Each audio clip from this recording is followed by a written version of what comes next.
Hi, ரொம்ப tasty and ஈஸியான பாயசம் recipe எப்படி பண்ணலான்னு பார்க்கலாம். Welcome back to my channel sentence style fines. இதுக்கு தேவையான இன்க்ரீடியன்ட்ஸ் ரொம்ப சிம்பிள் தான். இதில் கொஞ்சம் பாதாம் அண்ட் கேஷ்யூஸ் கொஞ்சம் எடுத்துக்கிறேன். அப்புறம் ஒரு 1/2 கப் பாசிப்பருப்பு எடுத்துக்கிறேன். அப்புறம் 1/2 கப் கடலைப்பருப்பு அதையும் எடுத்துக்கிறேன். அப்புறம் கொஞ்சம் தேவையான அளவுக்கு சுகர் எடுத்துக்கலாம். இல்லைன்னா நாட்டு சக்கரை கூட வேணும்னா எடுத்துக்கலாம். வெல்லம் எது வேணால் எடுத்துக்கலாம்.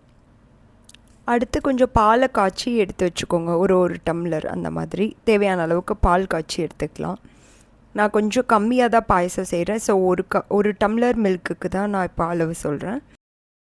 ஸோ பாலை நல்லா காய்ச்சி எடுத்து வச்சுக்கோங்க. நான் இங்கே வந்து ஃபுல் க்ரீம் மில்க் தான் யூஸ் பண்ணியிருக்கேன்.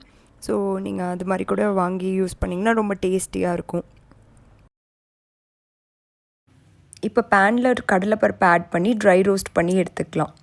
இது நல்லா ஈவனாக ரோஸ்ட் ஆகிற வரைக்கும் வறுத்து எடுத்துக்கோங்க. இந்த பாயசம் நம்ம எப்போ வேணாலும் ரெடிமேடாக செஞ்சுக்கலாம். ரொம்ப இன்ஸ்டண்ட்டாக குயிக்காக ரெடி ஆகிற பாயசம் தான். இந்த பவுடர் மட்டும் நான் சொல்கிறத ரெடி பண்ணி வச்சுக்கிட்டா போதும். என்னோடய சேனலில் நான் food recipes, quick and easy simple recipes, perfume layering, perfumes பற்றி, அப்புறம் பாடி கேர், ஸ்கின் கேர் எல்லாமே ஷேர் பண்ணுறேன். அண்ட் உங்களோட சப்போர்ட் எனக்கு ரொம்ப முக்கியம். இவ்வளோ நாள் சப்போர்ட் பண்ணதுக்கு ரொம்ப தேங்க்ஸ். அண்ட் இந்த வீடியோவை நியூவாக பார்க்குறவங்க கண்டிப்பாக சப்ஸ்கிரைப் பண்ணி எனக்கு சப்போர்ட் பண்ணுங்கள். Thank you so much. அடுத்து பாசிப்பருப்பும் ட்ரை ரோஸ்ட் பண்ணி எடுத்துக்கலாம். நல்லா ட்ரை ரோஸ்ட் பண்ணி எடுத்துக்கோங்க இதையும். இப்போ நான் சொன்ன மெஷர்மெண்ட்ஸ் எல்லாம் 1 கப் மில்க்குக்கான மெஷர்மெண்ட்ஸ் இல்லை. இது நிறையா செய்கிறதுக்கான மெஷர்மெண்ட்ஸ் தான். இதை நம்ம ஸ்டோர் பண்ணி வச்சுக்க போகிறோம். 1 கப்புக்கு ஒரு 2 ஸ்பூன்ஸ் அந்த பவுடர்லேருந்து எடுத்து யூஸ் பண்ணி செய்ய போகிறோம். ஸோ நீங்கள் நிறைய செஞ்சு நீங்கள் ஸ்டோர் பண்ணி வச்சுக்கோங்க. எவ்வளோ மில்க் யூஸ் பண்ண போகிறீங்களோ அதுக்கேற்ற பவுடரை நம்ம ஆட் பண்ணி யூஸ் பண்ணிக்கலாம்.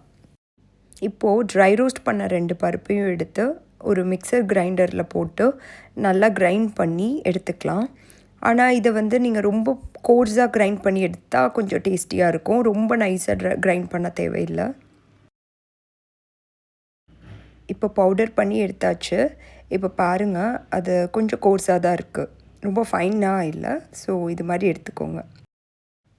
இப்போ பேனில் நம்ம பாயில் பண்ணி எடுத்து வச்சுருந்ததில் ஒரு கிளாஸ் மில்க், ஒரு டம்ளர் மில்க்கை மட்டும் நம்ம ஆட் பண்ணிக்கலாம். அதுக்கப்புறம் அதில் நம்ம கோர்ஸாக கிரைண்ட் பண்ண பவுடர், அதில் நல்ல பெரிய ஸ்பூனில் 2 ஸ்பூன் இதில் ஆட் பண்ணிக்க போகிறேன். அது இப்படியே டேரெக்டாக ஆட் பண்ணக்கூடாது. ஃபஸ்ட்டு நம்ம அந்த 2 ஸ்பூன் எடுத்து ஒரு சின்ன பவுலில் வாட்டர் மிக்ஸ் பண்ணி கரைச்சி எடுத்துக்கோங்க. கரைச்சி எடுத்ததை நம்ம இந்த மில்கில் ஆட் பண்ண போகிறோம். கரைச்சி எடுத்து வச்சுருக்கேன். இதை நம்ம இப்போ டைரெக்ட்லி ஆட் பண்ண போகிறோம். ஆனால் நீங்கள் இதை ஃபாஸ்ட்டாக மிக்ஸ் பண்ணிடணும், ஏன்னா லம்ஸ் ஃபார்ம் ஆகிடும். அதை கட்டியாக விடாமல் நம்ம குயிக்காக ஒரு கரண்டி வச்சு நம்ம ஸ்டிர் பண்ணிகிட்டே இருக்கணும். இல்லைன்னா கீழே கட்டியாக ஃபார்ம் ஆகிடும். தேவையான அளவு வாட்டர் ஆட் பண்ணிவிட்டு நல்லா மிக்ஸ் பண்ணிக்கோங்க. நான் கொஞ்சம் லேட் பண்ணனால அந்த லம்ஸ் கட்டி ஆகிடுச்சு. பட் நீங்கள் முடிஞ்ச அளவுக்கு சீக்கிரமாக ஸ்டிர் பண்ணிங்கன்னா அந்த லம்ஸ் ஃபார்மேஷன், அந்த கட்டி ஃபார்ம் ஆகாது. அப்புறம் தேவையான அளவு அந்த சர்க்கரை ஆட் பண்ணி மிக்ஸ் பண்ணுங்கள். நல்லா ஸ்டிர் பண்ணிகிட்டே இருக்கணும். தேவையான அளவு வாட்டரும் ஆட் பண்ணிவிடுங்க. இப்போ கொஞ்சமாக ஏலக்காய் வந்து பொடிச்சு வச்சுருக்கேன். அந்த பவுடரை வந்து நீங்கள் ஆட் பண்ணிக்கலாம். எவ்வளோ வேணுமோ தேவையான அளவுக்கு ஆட் பண்ணி மிக்ஸ் பண்ணுங்கள். இப்போ ஒரு பிஞ்ச் ஆஃப் சால்ட் கொஞ்சம் ஆட் பண்ணிக்கோங்க. இது ஆல்ரெடி ட்ரை ரோஸ்ட் பண்ணனால நிறைய நேரம் வேகணும் அப்படின்லாம் இல்லை. உங்களுக்கு பார்க்குறதுக்கு கன்சிஸ்டன்சி இந்த மாதிரி இருக்கணும். ரொம்ப திக்கும் இல்லாமல் தின்னாகவும் இல்லாமல் ஓரளவுக்கு இப்படி இருக்கணும். ஒரு குட்டி பேனில் கீ போட்டுட்டு அந்த நட்ஸை வந்து நம்ம ஃப்ரை பண்ணி எடுத்து இதில் ஆட் பண்ணணும். நான் வீடியோ ரெக்கார்ட் பண்ண மறந்துட்டேன், அதனால என்னால் காமிக்க முடியலை. நம்ம பாதாம் அண்ட் கேஷ்யூஸ் எடுத்து வச்சுருந்தோம்ல, அதை கீயில் ஃப்ரை பண்ணிவிட்டு நீங்கள் ஆட் பண்ணிக்கலாம் இதில். அவ்வளோதான், tasty and easy payasam ready. இது ரொம்ப குயிக்காகவும் ரெடி பண்ணிடலாம், அவ்வளோ டேஸ்டியாகவும் இருக்கும். கண்டிப்பாக ட்ரை பண்ணி பாருங்கள். அண்ட் கமெண்ட் பண்ணுங்கள். உங்களுக்கு இந்த ரெசிபி ரொம்ப பிடிச்சிருந்தா கண்டிப்பாக ஷேர் பண்ணுங்கள் எல்லாருக்கும். அண்ட் சேனலை சப்ஸ்கிரைப் பண்ணிக்கோங்க. இது அவ்வளோ டேஸ்டி அண்ட் குயிக்கான பாயசம் ரெசிபி. நான் இங்கே வெள்ளை சக்கரை யூஸ் பண்ணியிருக்கேன். நீங்கள் வெள்ளை சக்கரைக்கு பதிலாக நாட்டு சக்கரை இல்லைன்னா வெல்லம் கூட யூஸ் பண்ணலாம், அதுவும் ரொம்ப டேஸ்டியாக இருக்கும்.